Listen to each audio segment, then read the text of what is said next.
мне, Господь, чтобы Царство Твое было в каждом из нас. Господи, сегодня можно это реализовать для каждого из нас, Господи, здесь и там. Царство Твое веки, и мы будем возносить Тебе и славить. Ты щит, ты сила, ты основание, Господь. Слава Тебе.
Крепость надежды моей.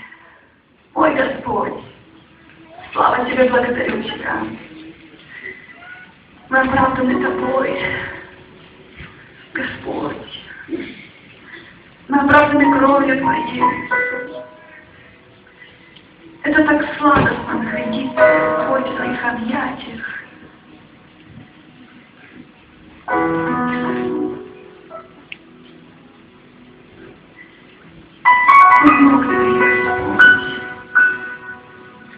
Мы поклоняемся перед величием Твоим. Сияние Твоего, Господь, оживает все. Оживает душа, оживает сердце. Жизнь наполняется новым смыслом.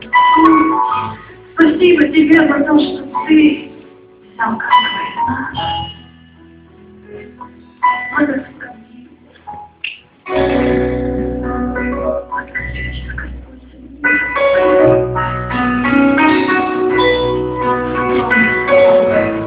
Твой трон высоко, Господь.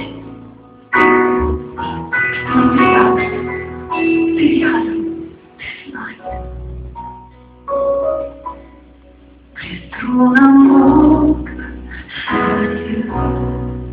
стою оправданный весом, живу отныне за его,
Богу нам.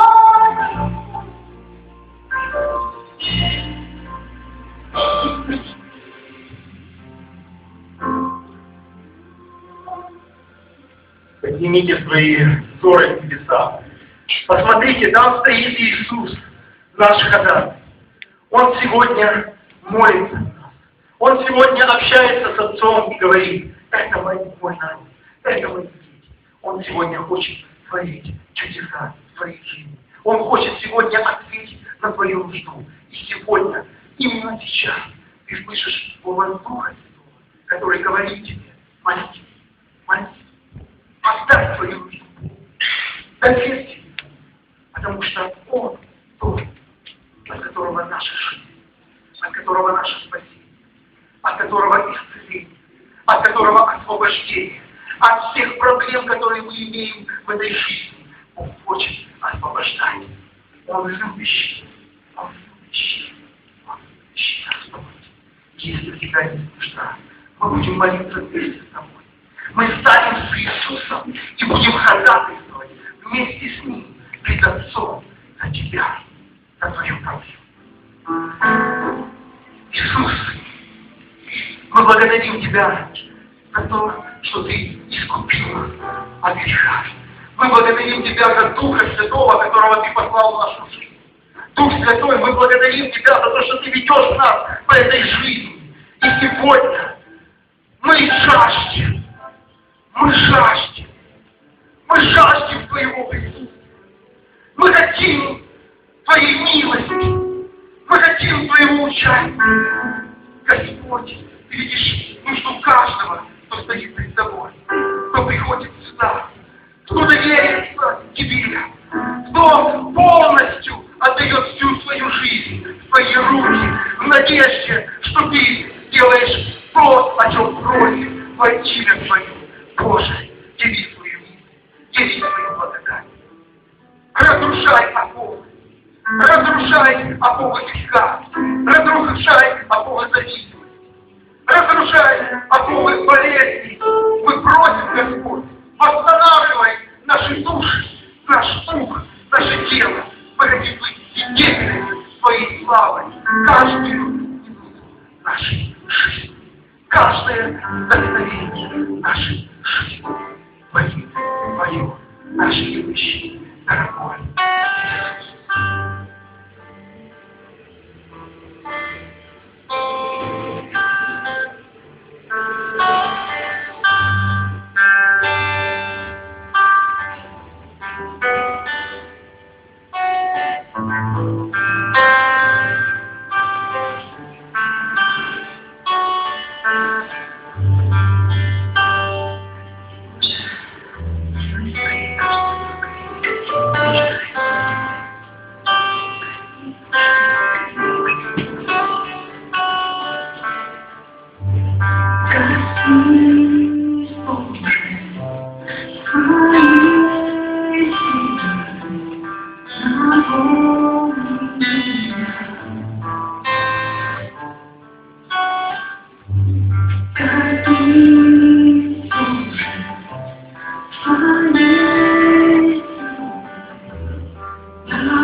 Мой Спаситель жду Тебя. Прикасайся, Дух Святой, прикасайся. Прикасайся, Дух Святой. Прикасайся, Дух Святой, прикасайся.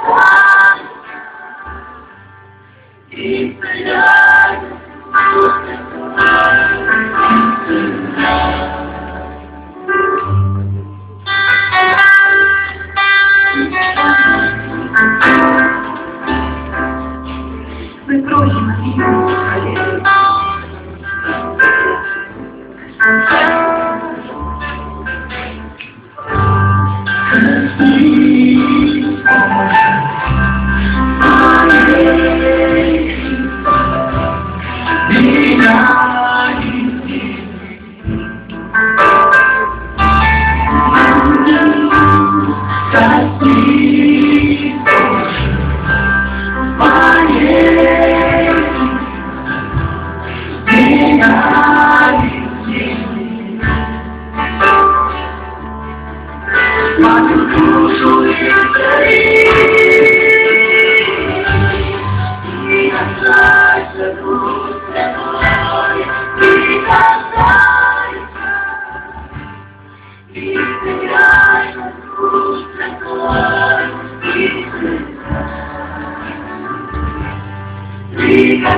Прикасайся,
Благодарить тебя за это воскресенье, за то, что мы вместе, за то, что мы можем просто поклоняться тебе, радоваться тебе, Господь, и общаться друг с другом, общаться с тобой. Слава тебе! Аллилуйя тебе! Благословен Господь! Благословен Господь на весь веков! Аминь! Я хочу приветствовать друг друга. Церковь Новая Жизнь приветствует всех, кто сегодня вместе.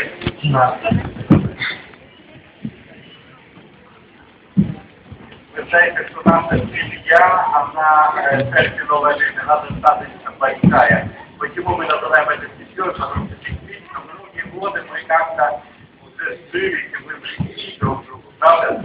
И мы носим времена друг друга, и нам очень приятно. И я хочу сегодня, прежде чем проповедовать, сказать несколько слов. Во-первых, о семье Новой Жизни. Во-первых, такая маленькая информация. Я не знаю, были скептики, которые не верили, не говорили нам о том, что зачем этот онлайн, вот эти камеры, они забирают нам благоговение. А вы знаете, что за этот год, по статистике, если я не ошибаюсь, Павел Иванович меня поправит, 28 тысяч человек зашло и вышло на наш сайт, чтобы посмотреть, что здесь делается. 28 тысяч человек, это знаете.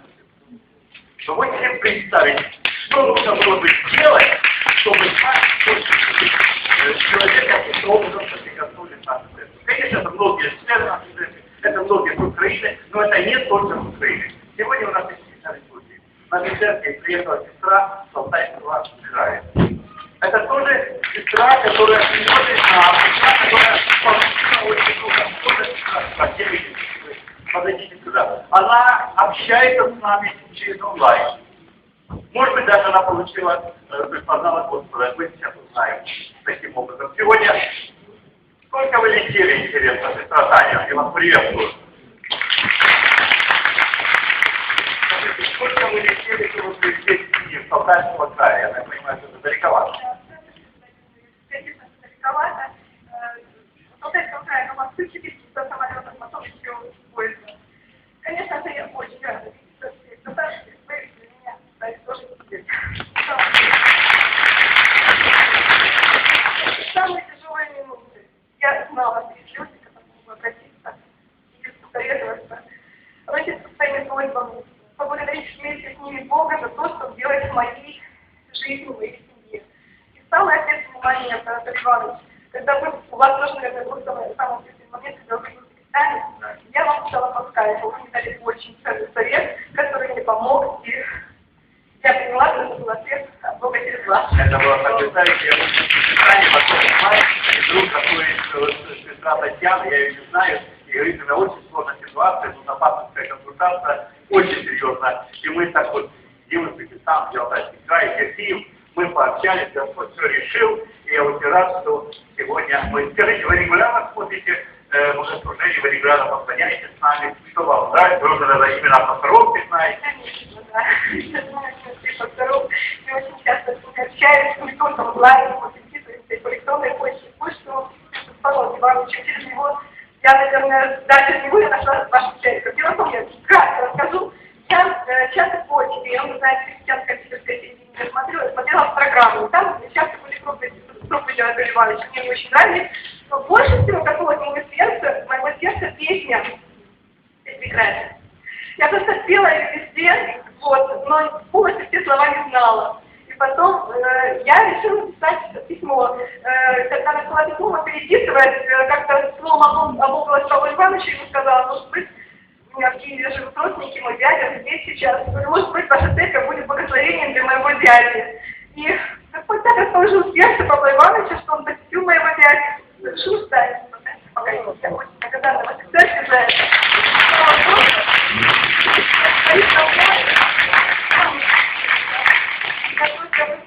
Я постоянно в среду, я постоянно с вами, в воскресенье не всегда, потому что у нас служение в нашей церкви, в нашем городе, тоже оно совпадает в это время, но мы решили, значит, церковь наша пока маленькая, это тоже как бы дочернее предприятие, она маленькая, хотите сказать, поэтому мы еще пока не зависим, мы всегда собираемся в воскресенье, иногда это время совпадает. Но мы решили, дело в том, что не у всех тоже у нас есть каждый интернет, и мы решили, вот я сейчас вернусь, мы будем у меня собираться, мы будем час по нашему времени, да, будем с вами, так что до встречи в эфире.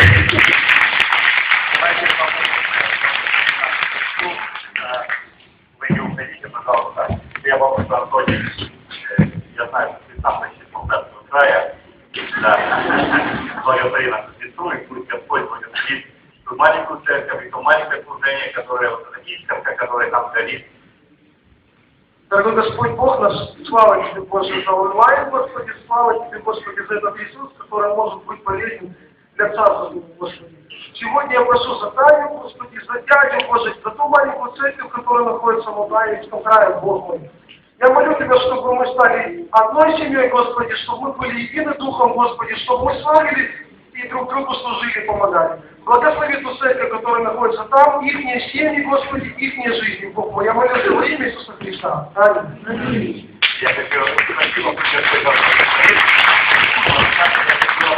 тем, кто в онлайне, пожалуйста, пишите, говорите, дайте о себе знать, может быть, ваше свидетельство, что-то интересное, может быть, ваше место здесь когда-нибудь, чтобы свидетельствовать нашей церкви о том, что Бог делает вам. Но у нас есть еще одна семья, новая жизнь, это не просто так, это интересная семья.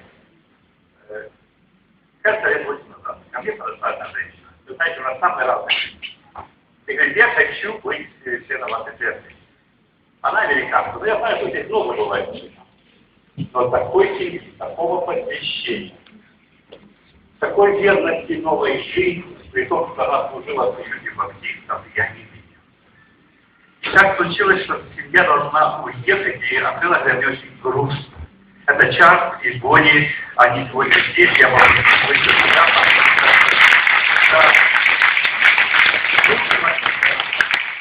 там потеряли людей, которые настолько посвящены Богу, настолько служили Богу, не только в церкви. Боня служила очень много в школах, работала с учителями. Боня, I'm just touched. It's so sad for me, honestly. We are not ready for that. Я кажу, я просто свален, или я просто смолола, потому что я не готов к тому. Они оставляли и уезжали. Can you say something special? Because we love you and we really enjoy to work with that together. The scripture tells us where the Spirit of the Lord is, there is joy. Писание говорит, там, где Дух Господень, там радость. And I think that joy and freedom that we found in New Life has been the thing that kept us coming back week after week. Not every week, but most often here. Он говорит, именно в вашей церкви, в этой церкви Новая Жизнь мы нашли и радость, и свободу, и поэтому преимущественно каждое воскресенье мы стремились все время быть здесь для того, чтобы поклоняться и радоваться вместе. And it was not just the joys of freedom that we have enjoyed, but worshiping with you. Это не только радость, это особенно и свобода, и нам было удивительно приятно поклоняться вместе с вами. Prior to coming over here, I spent many years as a worship leader in churches in the United States and also in the business field of music. And so I know what the excellence of presentation is, and that is great here. Вот тот, кто изначально в течение многих лет в Америке, мы этого не знали, он был лидером прославления, потом он был в бизнесе музыкальном. Он ведь я имею понятие об этом достаточно серьезное, и то, что я вижу у вас, это очень ценно для меня и вас. Billy Graham has always said the best preacher in his house was his daughter. Билли всегда говорил, что самый лучший проповедник в его доме – это его дочь. And Graham Lott. And Graham? And Graham Lott. Грэм Лотт, да. Ее зовут Грэм Лотт, дочь. Она когда была в Киеве, проповедовала в Московском квартете. The best preacher in my house happens to be Stephanie Но я скажу, что в моем доме наилучший проповедник – это моя жена. So I want to say.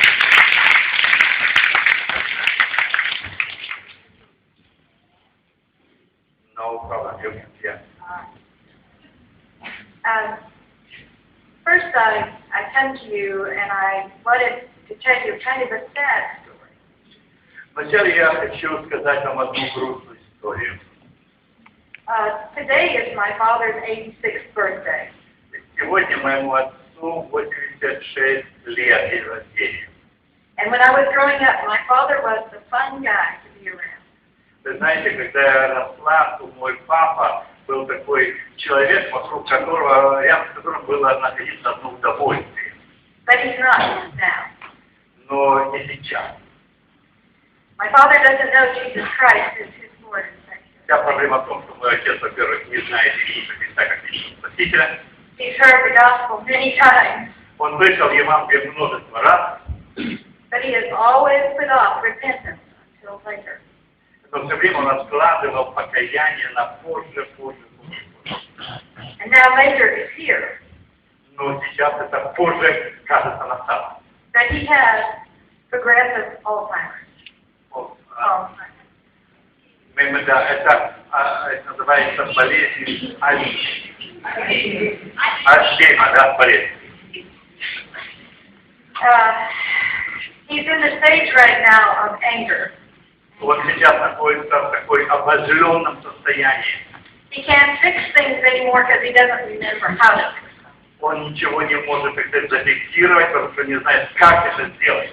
So he's angry about this. He knows. И он понимает, что он не может, и он злится. And they won't let him drive anymore, so he's Он не angry может about this. теперь ездить за рулем, это еще одна проблема.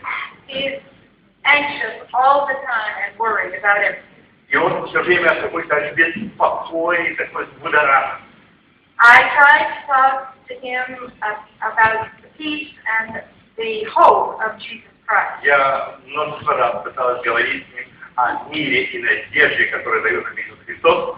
And he just makes fun of me and tells me that that is garbage. Но каждый раз он слушал меня и говорил, это мусор. He stays frustrated, anxious, and just plain miserable. И все время он был какой-то расстроен, разочарован и просто подавлен. He cannot understand faith at all. И он никак не мог уразуметь, что же такое истинная вера. And this week I read this verse. I've been praying for my father a lot, and I read this verse. Я множество молюсь, много времени о моем отце, и на этой неделе я молилась, и Господь дал мне следующее место в Библии. And this is talking about believers. Здесь говорится о верующем. That we are being protected away. Peter. 1 Петра, может кто-то откроет. 1 Петра 1 Peter 1:5. 1:5. Yes. We are being protected by God's power through faith. Там написано, я хотел бы дословно прочитать, там написано, что мы были защищены Божьей силой через веру. Можно представить это? For salvation that is ready to be revealed at the last time. Соблюдаемый ко спасению, готовое совершиться в последнее время. Вот это место на экране. Oh. Всем. Слава Богу. This, I realized from this verse that we have a wonderful gift in our salvation. Я через это место поняла, что спасение – это прекрасный Божий дар. We are protected by God's power. И каждый из нас находится под защитой Бога и Его силы. But the unbeliever doesn't have this same protection of power from God. Проблема неверующих состоит в том, что они не имеют подобной защиты и охраны, которую имеем мы. And it gave me a wonderful joy, but it gave me a sadness to realize about my Это father. наполняет мое сердце какими-то смешанными чувствами. С одной стороны, радость о Господе, о вере, с другой стороны, печаль о моем отце. I told you this story for two reasons. Я рассказала эту историю в связи с двумя, имея на это две причины. You are here today and you're waiting to invite Jesus, or to repent, rather. Если вы здесь, вы не покаялись, вы думаете о покаянии, понимаете, что это вам надо, To later, so that you can do what you want to do. ты можешь делать, когда ты считаешь нужным. This is one reason my father didn't want to repent. He didn't want to stop doing what he wanted to do. Да, и может быть это дальше, почему мой отец до сих пор не показывал, потому что он хотел все время делать то, что он хотел, а не то, что нужно было делать. Well, I would just say to you that today is the day of salvation. Я хочу сказать каждому, сегодня день спасения. However, Да, это так, я не... if you are the one that has been saved by the blood of Jesus Christ, Если ты тот, который ищет спасение, то это надо делать сегодня, кровью. I would just say, praise God, thank God, Я просто хочу сказать, слава Богу, спасибо Богу. and thank you, Jesus. I thank you for Я my salvation. благодарю Иисус, я благодарю Тебя за мое спасение. I want to practice my salvation, my love for you every day. Я хочу, Господь, осуществлять мое спасение в каждом дне моей жизни. I want to show a watching world what it's like to be loved by the Lord of the universe. Я хочу, чтобы мир этот видел, что значит быть в Твоей любви. I enjoy you, Jesus. Я радуюсь Тобою, Иисус. Now I want to thank the church. А сейчас я хотел поблагодарить церковь. You have been very accepting and loving of us for 8.5 years. Вы были полны любви, и вы просто были открыты, приняли нас и принимали нас на протяжении 8,5 лет. God has used the worship and the ministry of this church in our lives to keep us strong. Господь использовал вашу церковь, ваше поклонение и все, что здесь происходило, для того, чтобы поддерживать нас духовно и держать нас. Мы были сильны. When we came over here almost 9 years ago now, Charles was 70 years old. Когда мы приехали сюда, 7 лет назад, Чарльзу было 70. And I was 55. Мне только 55. And many people, we see this as a, sometimes Ukraine can be a graveyard for missionaries. You know, they don't just stay long. Да, но мы видим здесь много людей, потому что для многих Украина это как такой садовник, миссионер. Они приезжают сюда, и получают определенную практику, и потом где-то куда-то уезжают миссионером. But it's been the worship of this church that has held us firm and steady. И эта церковь помогала нам возрастать и формироваться. So we leave a portion of our heart with Ukraine, or a portion of our heart is filled with Ukraine. Да. Я хочу сказать, что Украина всегда будет нашей сердце, и часть своего сердца мы оставляем здесь, в Украине, в вашей стране. And a portion, of course, is in America. Ну, конечно же, наши если там осталось немного места для Америки. And a portion is in heaven. Да, и, конечно же, все до неба, потому что мы живем небом. Now, I'll say one last thing, just to end on a funny note. И в конце я хотел сказать пару еще слов. You know, things never get boring with Charles. Things never get boring with Charles. Ну, обстоятельства, ну, не всегда были, так сказать, ну, благоприятствовали Чарльзу. Even brings his excitement to the church, doesn't it? Да. Он радовался этой церковью, это так. 2 or 3 times he has fallen Но out. здесь, в этой церкви, он 2 или 3 раза терял сознание. And we jokingly say, he has fallen out in the spirit. И мы иногда смеялись над этим, говорили, ну, это он падал в духе. Because he's never done it any other place. Самое интересное, что нигде он не падал, приходит в церковь, позволяется, и здесь он падает. But we just thank God for the love and the people that have prayed over him. Очень благодарны Богу за вас, за людей, которые молились, и врачи, и все, кто помогали нам все время. And the translators who have spoken. Особенно переводчикам спасибо, кто говорил для нас наши уши. This is one reason why we're going home a little sooner than we had intended. Да, это одна из причин, почему мы едем домой несколько позже, чем мы планировали. Yeah. Charles spent some time in the hospital about 3 weeks ago. Они уезжают раньше домой, чем мы не планировали. Почему? Потому что 3 недели назад Чарльз опять попал в больницу. And they suggested that we go back to America for this delicate situation. Там очень деликатная ситуация, и врачи сказали, что лучше было бы вам возвращаться в Америку. So we thank you very much. We love the church. And I'm going to be praying for you at midnight, knowing that you're getting ready to head to church. И теперь я буду молиться о вас, о вашей церкви, когда вы будете спать. Okay, Charles wanted me to remind you, we have both of us have positions in our church, staff positions in our church. Да, он сейчас напомнил следующее. В нашей церкви в Америке мы имеем определенное положение, мы в штате.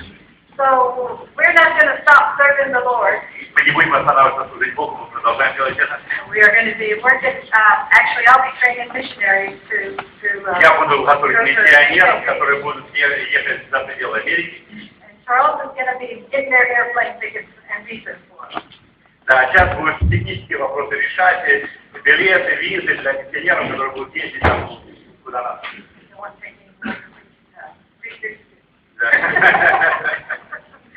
Да. И, конечно, она говорит о том, что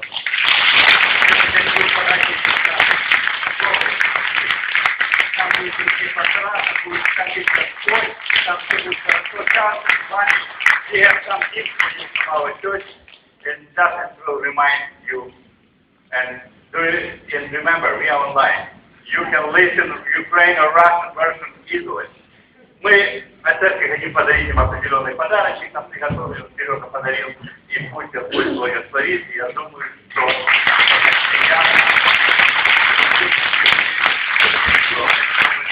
мне кажется, я не знаю, где группа послания, но не мешало бы спеть эту песню, правда?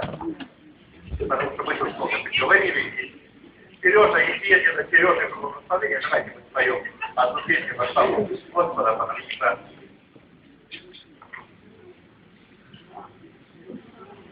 да. Все понятно. Дети будут петь я.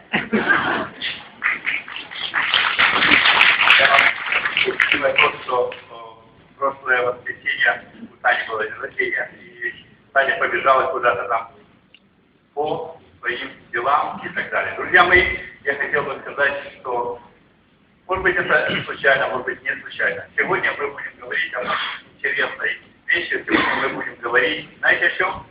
Мы будем говорить о свободе во Христе Иисусе. Люди очень много говорят о всевозможных свободах, и свобода сегодня, и демократия, это, наверное, самые распространенные слова, которые только есть. У меня до сих пор это там уже заклеено, есть слова свободы, Но я думаю сегодня не об этом. Я думаю о том, что каждый истинно верующий человек, каждый человек, который познал Бога, каждый человек, который вкусил, как благ Господь, он испытывает удивительную свободу.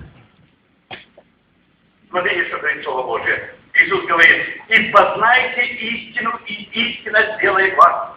Какими вместе говорим? Свободны. Иоанна 8:36. Итак, если Сын освободит, то что?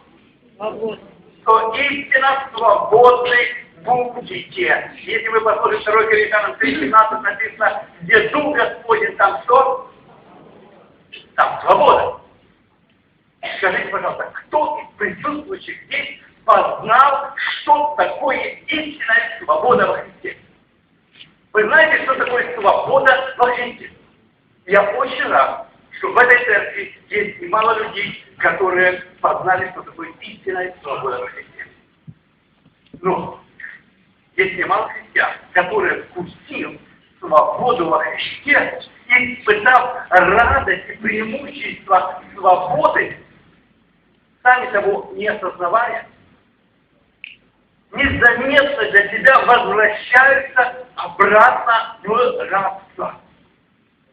Я уже давно верю, и я видел многих верующих, которые вкусили свободу, которые испытали свободу во Христе, а потом оказались определенного рода рабстве. И меня все время мучил один вопрос: почему же это происходит?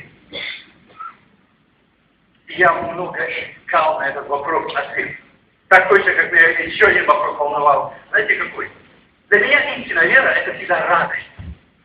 Знать Бога — это радость. Быть спасенным — это радость. Любить Бога — это радость. Быть любимым Богом — это радость. Служить людям — это радость. Христианская жизнь — это преисполнена радости.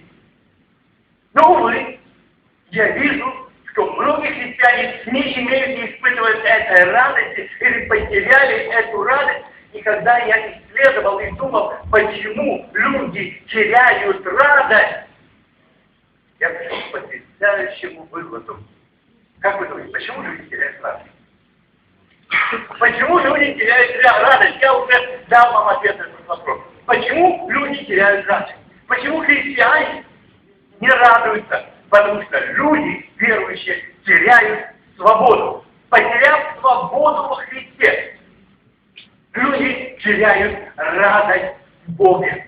Это очень глубоко, это очень важная истина. И когда я думал об этом, и когда я думал, насколько много радости во мне, насколько много радости в нашей церкви, Бог мне положил на сердце апостола Павла и одну удивительную церковь. Церковь, которую посетил апостол Павел изначально, и которую он поднял из ничего. Это была церковь в городе Галатии. И Бог благословил апостола Павла, и там поднялись служители, и там стала группа прославления, и там были заложены правильные основы церкви, и люди познали Бога, и люди познавали Бога, и люди служили Богу, и люди вкушали, что такое истинная свобода. Павел уехал, потому что у него была ответственность по всем церквям, по всему миру. Туда приехали другие люди и говорят: все это прекрасно, все это хорошо, но мы хотим вам сказать, что все то, чему учил Павел, этого недостаточно. И они стали мало-помалу, слово за словом, проповедь за проповедью, нагружать церковь всякого рода законами, правилами, проблемами, обрядами, положениями и так далее. И радость стала уходить. И свобода потерялась. И огонь церкви стал погаснуть. И когда Павел снова соприкоснулся с этой церковью, с этими верующими, когда он услышал и узнал, он был переполнен возмущением и негодованием. Почитайте Галатам 5 глава 1 стих. Он говорит: итак, стойте в свободе, которую даровал вам Христос, и не подвергайтесь опять игу рабства.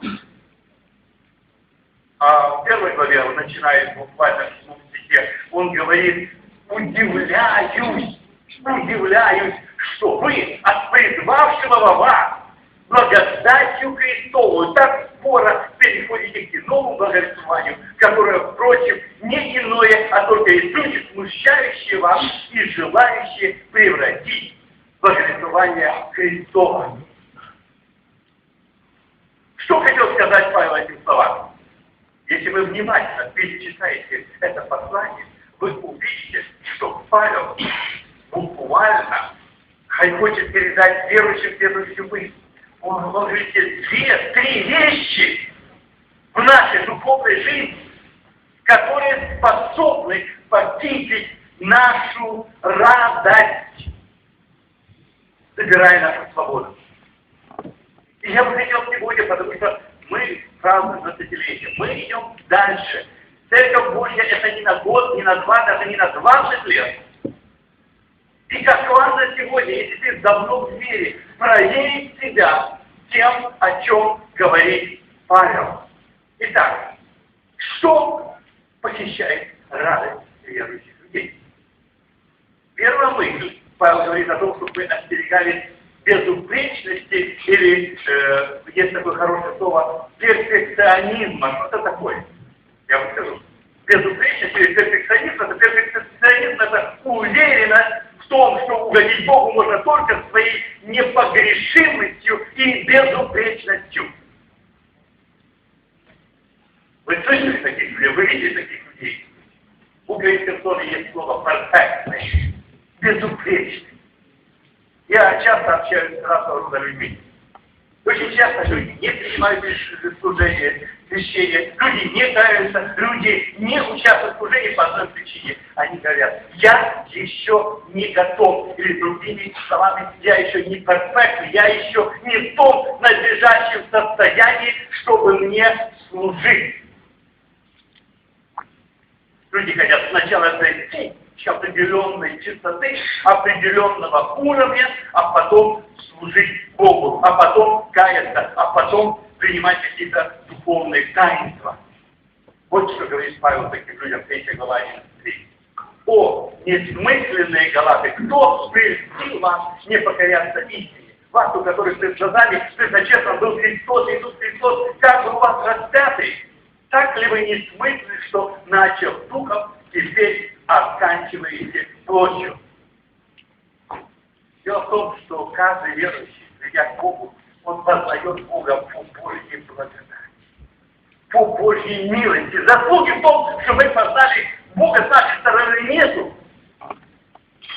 Если мы спасены, то мы спасены по Божьей милости. Если Бог принял нас в семью, то это Его милость и благость. Но почему же тогда многие верующие начинают думать, что дальше нужно подтверждать это спасение делами и только делами? Я хочу спросить, вы хотите угодить Богу своими делами? Вы стараетесь это делать? Этого ли ищет Бог от каждого из нас? Я знаю, что многие пасторы, многие церкви настаивают и говорят, что дела. Да, вера без дел мертва. Но каково место дел в нашей жизни?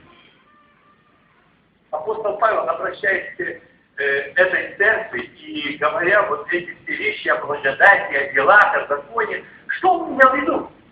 Он другими словами спрашивает, где вы набрались этого духа перфекционизма? Почему вы хотите быть безупречными, и только с этой позиции вы хотите начинать что-то делать? Я хочу спросить, есть среди нас люди, которые имели проблемы с родителями, что ваши родители были настолько трудными, что вам было невозможно им угодить.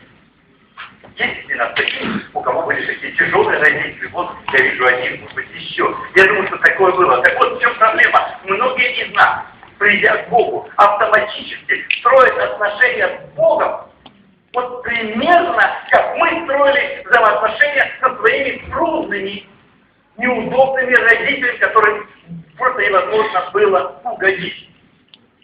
Я хочу сказать больше, что если у тебя ощущение того, что Бог, вот ты тебя не слышишь, Бог тебя не любит, Богу ты не нравишься, то, может быть, это и есть вот та болезнь, о которой говорит Павел, которая называется перфекционизм.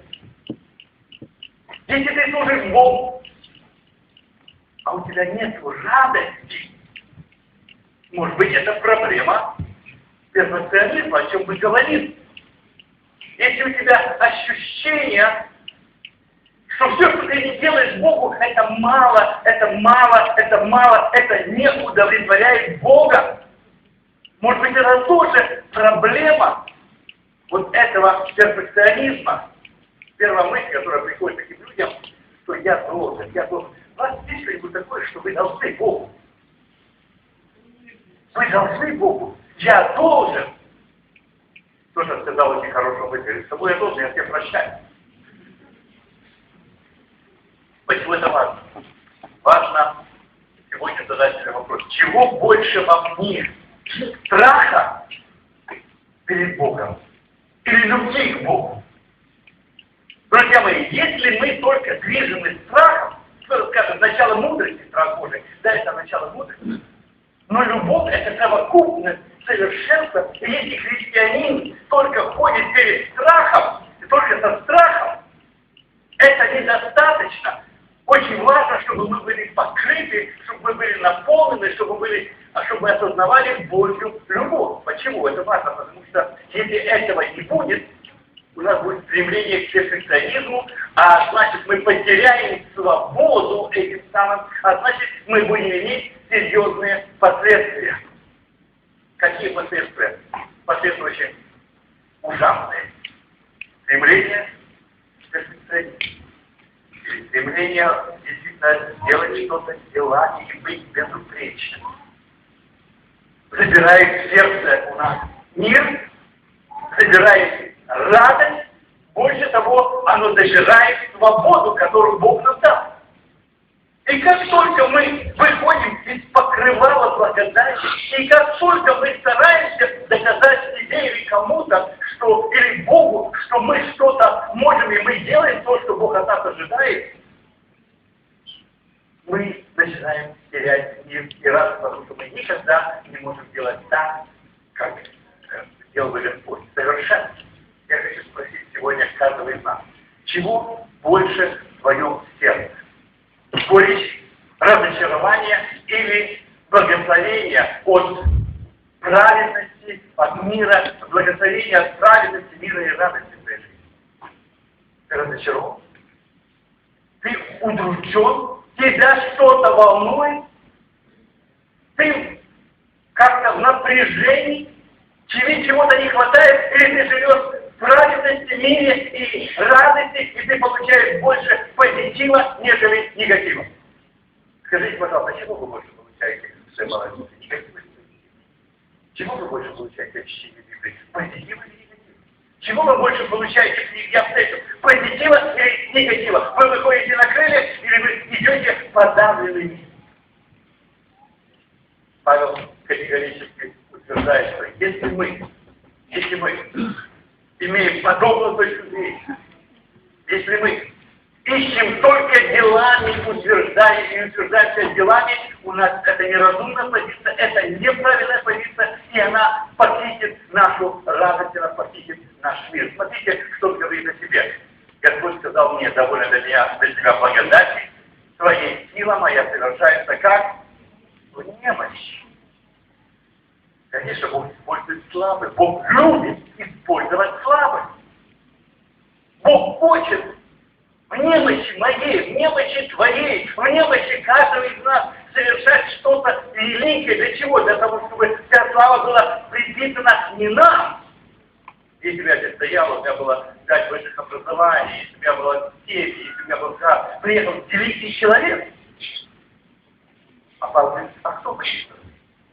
Немного из нас будет по немного знаменитых, немного, но Бог избрал мудрое мира, чтобы посмотреть, мудрое и немощное мира избрал Господь. Что значит немощное мира? Мы в своей немощи. Мы делаем сколько мы можем. Но мы понимаем, что главное то, не то, как у тебя выходит, а то, с каким сердцем ты это делаешь. Какие мотивы лежат в твоем сердце? И если я делаю из любви к Богу, и если я делаю, что бы я ни делал, просто потому что я люблю Иисуса Христа, все будет прекрасно. Вы знаете, я скажу одну очень важную истину. Бог любит каждого из нас не потому, что мы с вами, или ты делаешь то или другое, или не делаешь его. Правда или нет? Бог любит каждого из нас безусловной любовью. И это, наверное, очень глубокая и очень важная истина. Бог любит каждого из нас тебя тогда, когда тебе хорошо, и тогда, когда тебе плохо. Бог любит тебя тогда, когда ты его славишь, и твое сердце переполнено радостью, и тогда, когда ты в унынии, и ты не можешь уста свои открыть. Бог любит каждого из нас, когда мы горим любовью к Богу, и когда мы спотыкаемся и падаем, и когда нам тяжело. Когда мы служим Богу, и когда мы не служим Ему. Бог любит нас, когда мы ощущаем Его присутствие, и даже тогда, когда мы этого не ощущаем. Евреям 12:1 написано: «Посему и мы, имея вокруг себя такое облако свидетелей, свергнем из себя всякое бремя и запинающий грех». Вот это вот проблема. Многие живут и носят на себе бремя. Я не такой. Я вот смотрю, если бы я был такой, как ты, вот если я был такой, как мой папа, если бы я так мог служить, как он служит тот, другой или третий. Это все надо сделать. Это все мешает нам служить. Свергнем в себя всякое бремя и запинающий нас грех. Друзья мои, очень важный вывод надо сделать сегодня. Истинная христианская жизнь, она строится не на чувствах вины, а на чем? Истинная христианская жизнь строится на благодарности. Она строится по благодати. Я люблю Бога, я спасен Богом, я испытал Его благодать, и я просто служу Ему. Много ли, мало ли, я делаю, сколько я чувствую, сколько я могу, сколько у меня получается. Главное, я делаю это от чистого сердца. Если же твоя или моя христианская жизнь будет наполнена страхом, если мы будем бояться, что мы что-то делаем не так, что Богу это не понравится, значит, мы что-то не поняли в нашей вере. Христианин, он ничего лучше человека, который живет в этом мире, он просто прощен грешен. И я всегда говорю, что мы прощенные грешны. И мы не должны себя возвышать и говорить, что мы какие-то уникальные. Мы обычные люди, но прощенные. И каждый раз, когда пытаются испанцы сделать идола, и даже наша церковь бывает, я такой же человек. Я такой же человек. И не надо этого делать. Итак, посмотрим дальше. Если в 3 главе апостол Павел говорит нам о перфекционизме, то в 4 главе он затрагивает еще одну очень важную сторону. Это называется легализм. И он говорит: опасайся законничества. Опасайся легализма. Что же такое законничество? Давайте посмотрим, давайте почитаем. Если перфекционизм — это желание прийти к Богу моральным, чистым, совершенным, здоровым, то легализм — это старание приблизиться к Богу за счет каких-то исполнений каких-то правил, каких-то обрядов, каких-то установ и так далее, и так далее. Скажите, пожалуйста, каким образом каждый из нас, благодаря чему мы попадем на небо? Это очень важный вопрос. Часто общаясь с верующими, некоторые верующие имеют такую точку зрения: да, мы придем на небо, дела наши пойдут за нами, и вот там Господь посмотрит. Если у нас больше добрых дел, мы попадаем в рай. Если у нас больше плохих дел, мы попадаем в ад. Вы так не думаете? Это очень важно, чтобы мы это понимали. Каждый верующий, увы, к сожалению, на этой земле имеет свой список того, что можно делать, а что нельзя. И каждый создает свои определенные рамки. Например, Галатам 4:8 написано: тогда, не знав Бога, вы служили богам некоторые, которые в существе не боги. Ныне же, познав Бога, или лучше получивши познание от Бога, для чего возвращаетесь опять немощным и бедным вещественным началкам и хотите снова поработить себя. Наблюдайте дни, месяцы, времена и годы. Увы, я хочу сказать, откровенно глядя в глаза всем, что сегодня многие христиане на этой земле поработили себя легализмом, законничеством, определенного рода обрядами, и сердца их не свободны, и это большая проблема. Павел пишет в Римлянам 10 главе: «Ибо не разумея праведности Божией и стараясь поставить собственную праведность, они не покорились праведности Божией, потому что конец закона Христос, праведности всякого верующего». В чем здесь суть? С одной стороны, Царство Божие берется усилия. С одной стороны, мы должны прикладывать усилия и стараться самому. Я вам скажу это. Каждый раз, когда я сам стараюсь, я что-то такое получается. Но когда я стараюсь довериться Богу, тогда Бог делает гораздо больше. И вот здесь есть очень тонкая грань, и я бы хотел, чтобы каждый сегодня это мог понять. Если верующий старается сам, это плохо. Если верующий старается довериться Богу, и в Боге, и с Богом, это хорошо. Самое главное, мы должны понять, что жизнь веры – это не жизнь под страхом, под бременем осуждения, это жизнь по благодати. Это жизнь по милости Божьей и в Божьей милости. Христианская жизнь – это не жизнь наших усилий и стараний, это жизнь доверия Богу и туда направлены все наши старания. Помните, во времена Иисуса Христа иудеи, законничество процветало. Самые большие враги Иисуса – это были книжники и фарисеи. Это были законники. Вы думаете, они здесь велики? Вы думаете, сегодня нету фарисеев? Почитайте. Луки 11 глава или Матфея 23 глава, эти главы посвящены, целые главы, 2 главы посвящены тому, что Иисус думает о фарисеях. Там очень серьезные слова. Вы знаете, что Богу нужны не обряды, не традиции, не формы. А что же нужно Богу? Скажите, пожалуйста. Богу. Богу взаимоотношения. Бог ставит взаимоотношения выше форм, выше обрядов, выше традиций, выше культуры и так далее. Если мы читаем Евангелие, мы очень часто видим, как Иисус в субботу, которая по закону и по традиции была просто шаббат и все.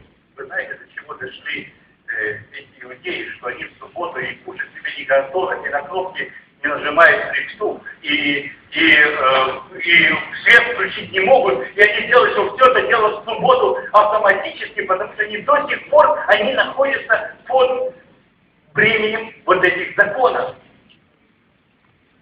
Но как было тогда, так и остается сегодня для Иисуса. Главное было не буква, не закон, не традиция, не обряд, не форма, а человек и только человек.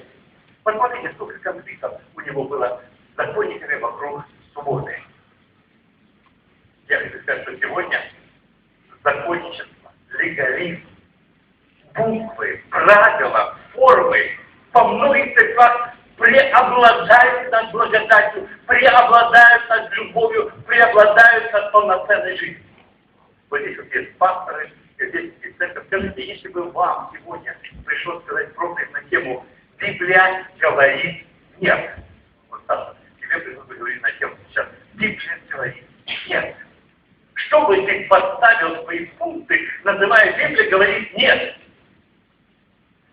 Ты знаешь, что многие сегодня ставят кровь, например. Мужчина одет волос? Нет. Женщина одевает брюк? Нет. Телевизор? Нет. Какой-либо спиртной? Нет. И где-то вот эта грань, о которой говорит апостол Павел, все мне позволительно, вот свобода, но не все полезно, все мне позволительно, но ничто не должно мною обладать. Потому что здесь очень тонкая грань. Некоторые говорят, все мне позволительно, значит я буду делать все, я живу как хочу, спасение я не потеряю, никаких проблем. И они возвращаются, как вы пытаетесь меня влиять. А другие они теряют свободу, а другие теряют свободу, потому что они все где-то нельзя, нельзя, нельзя, нельзя, и все нельзя.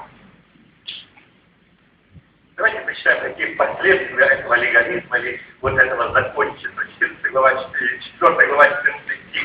Ибо весь закон в одном слове заключается: люби ближнего своего, как самого себя. Если же друг друга угрызаете, съедаете, берегите, чтобы вы не были истреблены друг другом. Друзья мои, легализм убивает радость, уничтожает дружбу, уничтожает уважение. Это очень интересно. Несколько воскресений назад, я помню, Павел Иванович как-то проповедовал, я один раз сел, интересно, что тут люди думают. Всегда я смотрел на проповедь, я не мог себе этого позволить, и я просто-напросто общался, слушал, смотрел и Павла Ивановича, и слушал, что же там происходит, пишут наши братья и сестры, которые где-то там в онлайне. Это мне было очень важно, я живую почувствовал, потому что я проповедую истину. Я с ними писал, общался, и там было... И вот я слышу, некоторые пишут, там правда, о, как это можно, пастор, старший, целый, без того, чтобы поклоняться Богу, он там сидел, он писал, он... Я понимаю, что я вышел из тех традиций, которые... И что я буду делать? Каждый раз это я буду просто онлайн пастором, буду делать то, что делает Павел Иванович каждый раз. Но если я делаю один раз, то ничего страшного. Я хочу слышать этих людей, я хочу чувствовать их, я хочу общаться с этими людьми, потому что я хочу служить этим людям, и один раз я могу себе это позволить. И это другой такой пример, очень интересный. Как-то на Страстной четверг я разослал через какие-то социальные сети, такое, приходите на богослужение, на Страстной четверг, давайте раз. Один человек как написал, он прямо в друзьях, как написал мне, что такое Страстной четверг. Это же страсть. Страсть же это плохо. Страсть это грех. Как ты, пастор, можешь говорить, что Страстной четверг и вообще забудь это слово покайся, иначе ты будешь в гиене огненной. Я такого наслушался. Это честно. Я потом пришел к нашим пасторам в офис. Почитайте, что он написал. Это человек иногда приходит сам. Я вижу, что человек настолько поглощен вот этим законничеством, легализмом, этими буквами, что у него нет свободы. Он сам не свободен. Вы знаете, закон, который Бог дал для того, чтобы принести людям жизнь, принес людям смерть. Может быть, благое пожелание быть более святым. Если это определяется какими-то формами, это возникают серьезные проблемы. А Библия говорит, что любовь – это все, что нам надо. Любить друг друга, какими мы есть, такими, как мы есть. И это самое главное. Почему? Потому что жизнь, каждого из нас, должна строиться не на правилах, не на запретах, а на здоровой, истинных, честных взаимоотношениях. И это нормально. И это вполне нормально, чтобы правильно строить отношения с Богом, правильно строить взаимоотношения друг с другом. Это не значит, что в церкви не будет порядка. Главное, чтобы была любовь, главное, чтобы было уважение. И вообще, жизнь наша строится на двух. Это свобода и это совесть. Если одно где-то упало и пропало, это проблема. Свобода и совесть. Будет совесть, в свободе будет гармония. Не будет совести, свобода будет поводом к угождению плоти. Павел пишет в 5 главе: «Я говорю, поступайте по духу, и вы не будете исполнять вожделений плоти. Ибо плоть желает противного духу, а дух противного плоти. Они друг другу противятся так, что вы не то делаете, что хотели бы. Если же вы духом ходите, то вы не от закона». Друзья мои, это важная истина. Поступайте по духу. Вот, если тут все нормально, если я люблю Бога, если я хожу в Боге, если я живу для Бога, то все внешние детали, даже если что-то будет как-то выпадать из общих каких-то норм, ничего страшного, Господь восполнит. Таким образом, нам надо остерегаться перфекционизма, нам надо остерегаться легализма, и нам надо остерегаться, знаете, из чего? Человекоугодничества. Вы знаете, что такое человекоугодничество? Было ли у кого-нибудь из нас желание угождать человеку, и угождали ли вы когда-нибудь кому-нибудь? Это серьезная проблема. Потому что весь мир сегодня построен на человекоугодничестве. Посмотрите, что происходит в нашем правительстве. Все сейчас делается, чтобы люди боялись, чтобы люди угождали другим людям, начальству, власти и так далее. Я знаю, что у каждого из нас бывало такое впечатление или желание произвести больше впечатлений. Угодить кому-то, кому-то понравится и так далее. Вот что говорит об этом Библия. Страх пред людьми ставит сеть. Вот и все. Оказывается, человекоугодничество – это не безобидная штучка. Человекоугодничество – это сеть, которая забирает у нас свободу. Это очень важно. Вы знаете, в прошлом воскресенье я пригласил вас в церковь специально одного большого известного человека, который занимает большой пост здесь, в Украине. У нас было искушение или говорить в угоду ему, чтобы он слушал то, что он хочет слушать, или говорить честно перед Богом, так как Бог этого хочет. Я хочу сказать, что подобное искушение не только было у меня в прошлом воскресенье, оно есть у каждого из нас каждый день. Кому мы будем угождать, людям или Богу? Это серьезная, глубокая проблема, которая касается нас ежедневно. Есть такая точка зрения, и люди говорят, что для того, чтобы человек был счастливым, он должен угодить всем. Я говорю, это неправильное точка зрения. Угодить всем невозможно. Кому мы должны угождать прежде всего? Если мы будем угождать Богу, то все остальное, из Царства Божьего, все остальное приложится нам, а угождать всем невозможно. Даже Иисус был не в состоянии угодить тем людям, которые его окружали. И в семье были недовольства, и были недовольства среди учеников, и были недовольства и там, и там, и там, и было много проблем. Вы знаете, что человекоугодничество процветало и продолжает процветать на этой земле. И Павел говорит, вы же хорошо, кто оставил вас, чтобы вы не покорялись истине. Такое убеждение не ошибающего вас. Малая закваска захватывает все сердца. Сколько было тех, которые прекрасно шли, любили Бога, служили Богу, были в свободе, были носителями радости.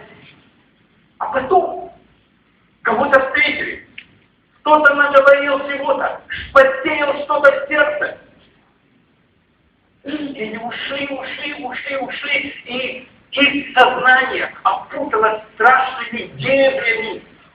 И таких людей есть очень много. Павел говорит, кто остановил вас? Это очень важно. Вы знаете, мне нравится общаться с новообращенными, потому что эти люди, как правило, эти люди, что думают, то и говорят. Эти люди ищут Бога.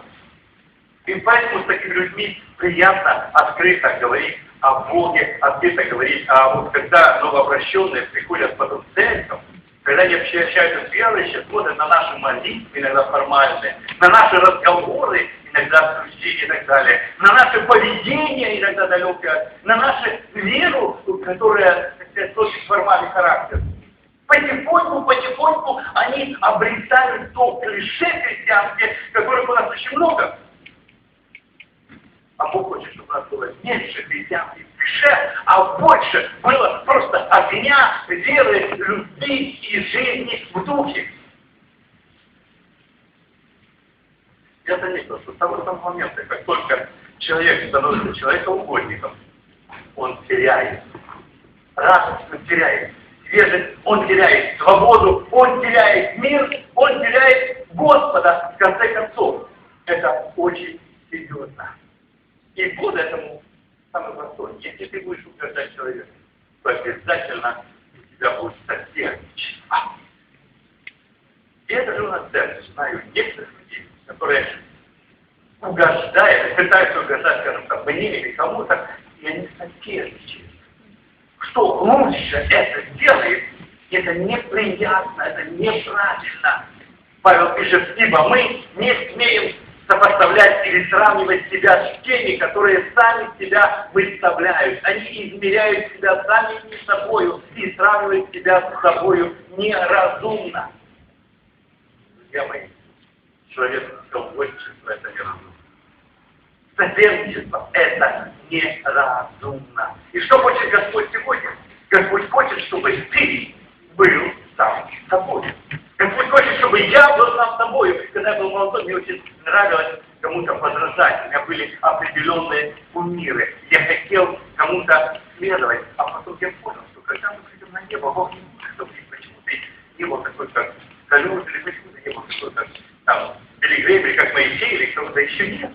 Почему ты не был самим собою? И мы абсолютно разные, и в этом сила. И мы должны воспринимать друг друга такими, как мы есть, разными. Многообразие сила. Я видел пастырей, которые подгоняют всех под свой шаблон. И вот для них есть эталон святости. И вся задача подогнать всех под свой шаблон. И это очень и очень неправильно. Я хочу сказать, что нездоровый имеет силу, вообще говорить. А больные. Церковь не для праведников, а для грешников. Да, Господь прощает, да, Господь изменяет, да, мы в процессе преображения, но кто говорит, я не имею греха? Тот лжец. И было бы в высшей степени цинично говорить, я уже свободен от всего. Мы не свободны от всего, пока мы в этом теле. Мы не свободны от всего, пока мы в этом мире. И мы смиряем и порабощаем себя. Но мы ходим перед Богом, и мы живем для Бога. И мы радуемся о том, что во Христе мы уже совершенны, во Христе мы уже свободны, во Христе мы имеем всю полноту, и поэтому мы больше и больше учимся доверяться Христу. Если ты освободен, то истинно свободны будете. И все, что Господь сегодня хочет сказать нам, Господь хочет сказать, что нам нужна для того, чтобы сохранить свободу, для того, чтобы быть носителем радости, нам нужно хранить себя от перфекционизма. Такой, как ты. Радуйся о Господе. Таким, как ты есть. Радуйся о Боге. Не накладывай на свои плечи, на плечи своих ближних очень много всяких законов, порядков, запретов и так далее. Люби Бога всем сердцем и совесть. Совесть и свобода – это то, что Бог хочет тебе сказать. Потому что если посмотреть на каждый из нас с точки зрения Бога, то все мы грешны. Потому что кто виновен мало, тот виновен во всем. И если мы будем смотреть на себя с точки зрения закона, мы грешны. И если даже самый продавленный фарисей будет смотреть на себя с точки зрения закона, он грешен. Поэтому давайте смотреть на себя не с точки зрения закона. Не с точки зрения страха, не с точки зрения буквы, а с точки зрения любви, прощения, Божьей благодати, Божьей милости. И вот это дает нам радость, это дает нам свободу, это дает нам силу радоваться о Господе. Давайте помолимся. И я бы хотел, чтобы каждое сознание сегодня ощутило особенность. Я бы хотел, чтобы каждый человек понял, что верить в Бога — это большая радость, это большая Божья милость. Верить в Бога — это не значит быть совершенным. Но мы верим в Бога. Господь, я благодарю Тебя за то, что Ты. И спустя многие годы, после падений, после страхов, после мучений, после того, что я не понимал и задавал множество вопросов, Ты просто показал и открыл, что я уже святой, что я совершенный во Христе, что я прощенный по Твоей милости. Я благодарю, что я могу служить Тебе не из-за страха, потому что я Тебя люблю, не для того, чтобы заработать спасение, а потому что я Тебя люблю, я Тебе благодарен. И я прошу, Господь, чтобы каждый член церкви нашел эту, осознал эту глубокую истину, быть свободным во Христе Иисусе. Быть под благодатью, а не под законом. Я прошу, Господь, чтобы в нашей церкви, чтобы в наших сердцах не было этого страшного ощущения человеческого судьбы. Не было этого страшного ощущения законных фарисеев. Не было этого страшного ощущения перфекционизма или я приду к Богу и буду делать только тогда, когда я буду делать это лучше других. Помоги, Господи, понять эту истину, смирить Тебя. Помоги, Господь, не господство друг над другом, а чувствовать, чтобы братья и сестры, мы Твои дети.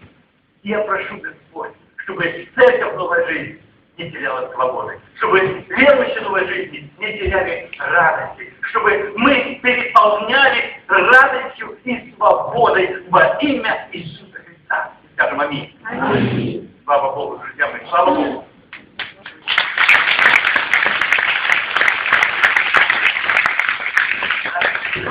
Пожалуйста, я попрошу тех нас, которые раздают подарки гостям, которые пришли первый раз, вы можете это делать прямо сейчас. Если вы пришли на первый раз, вам надо больше информации о нашей вере, о церкви, на DVD, на много всяких раз, мы хотим дать вам это прямо сейчас. Вы можете взять это, мы вас видите, поприехали и дали вам подарок от церкви. Есть те люди, которые пришли к нам в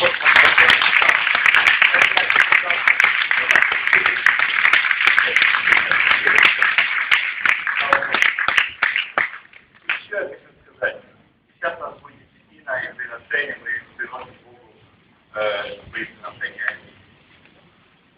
Но если в нашей церкви есть кто-то, кто имеет вопросы по поводу того, что я сейчас сказал, кто хотел бы знать Бога, кто хотел бы понимать эту церковь, если у вас вопросы ко мне, к церкви, если вы хотите пообщаться с служителями, если есть такие люди, Антоний, Антоний сейчас выйдет в фойе, и вы можете не давать свои десятины, вы можете просто выйти прямо сейчас в фойе, и мы там с вами пообщаемся, поговорим, может быть, ответим на ваши вопросы. Если вы духовный Бог, если у вас есть какие-то вопросы относительно церкви, веры, вы можете сейчас выйти и пообщаться с Антонием прямо сейчас. А мы помолимся над своими десятинами, и Антоний вас ждет, и если надо, то вы помолимся. Господь, я благодарю Тебя за то, что Ты благословляешь нас и даешь нам по милости Твоей все потребное для жизни и политики. Благодарю за наши финансы, которые Ты восполняешь, я прошу, освети, благослови, и прими это как дар благословения для Твоей церкви и благословения кругу дающих. И восполни, Господь, здесь страх. И дай, Господь, все, в чем мы нуждаемся. Ты видишь, как трудно многим, особенно пенсионерам, особенно тем, у кого маленькие дети, у кого маленькие зарплаты, у кого нет работы. Мы хотим этим самым сказать: Иисус, Ты наш Господь, Ты мой Господь, и я благословляю Тебя Твоей десятиной. Аминь.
Слава нашому Господу Ісусу за Його світло, бо дійсно, сьогодні російська,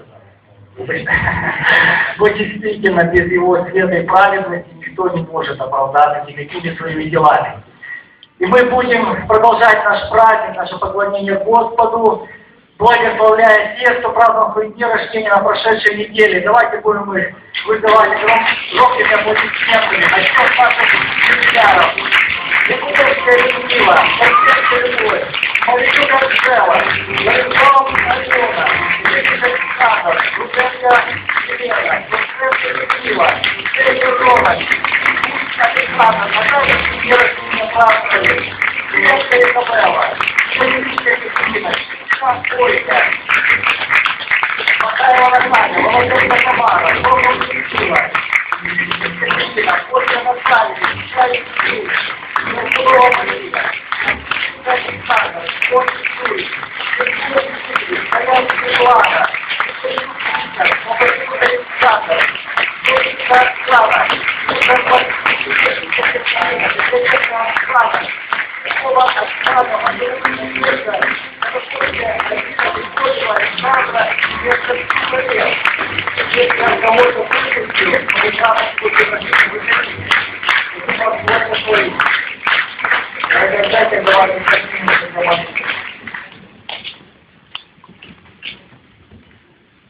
Наш Господь, мы благодарим Тебя за Твоих детей, за наших сестер, за наших братьев, именинников, за тех, чьи имена мы сейчас назвали, Господь, тех, кто указан в твой день рождения, благословляем Твоим святым именем.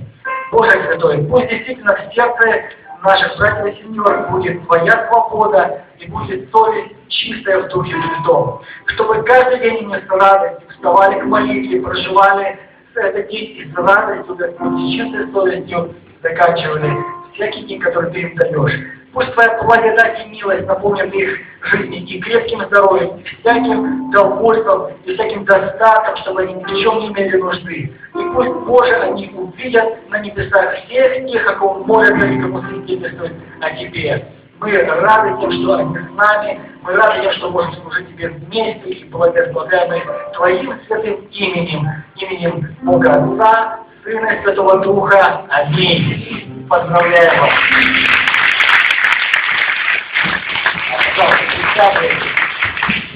Также всей церковью мы хотим поприветствовать тех, кто присоединился сегодня к трансляции нашего служения через интернет. Церковь Новой Жизни приветствует вас.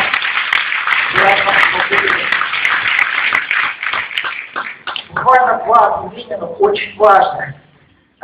Сегодня начинается регистрация на лагерь для подростков уровень выше, который будет проходить с 21 по 27 августа. Пожалуйста, в фойе, специальный столик, вся информация там, подходите. И также напоминаю, у кого есть желание поделиться своими запасами продуктовыми с этим лагерем, мы открыты, приносите ваши запасы, что вам Господь положит на сердце. В среду мы продолжаем говорить о молитве, и не только говорить, но продолжаем молиться всей церковью. Знаете, мы заметили, что от среды к среде, продолжая молиться и говорить о молитве, становится нас все больше и больше. Наверное, Господь отвечает на молитвы, которые мы возносим к Нему. Поэтому присоединяйтесь, ждем вас и в эту среду. Еще маленькое техническое объявление. Есть у нас сестра, которая срочно сейчас ищет снять жилье. Если у кого-то есть предложение, подойдите ко мне после нашего собрания. Это все, но не все в том, что мы будем еще сегодня делать. Давайте мы поднимемся для молитвы благодарения, перед тем, как еще воспоем нашему Господу и поблагодарим Его за спасение. Господь, мы благодарим Тебя за Твою свободу, за Твое спасение. И просим мы сегодня, пусть благодать Господа нашего Иисуса Христа и любовь Бога Отца и общение Святого Духа пребудут со всеми нами вечно. Аминь.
Won't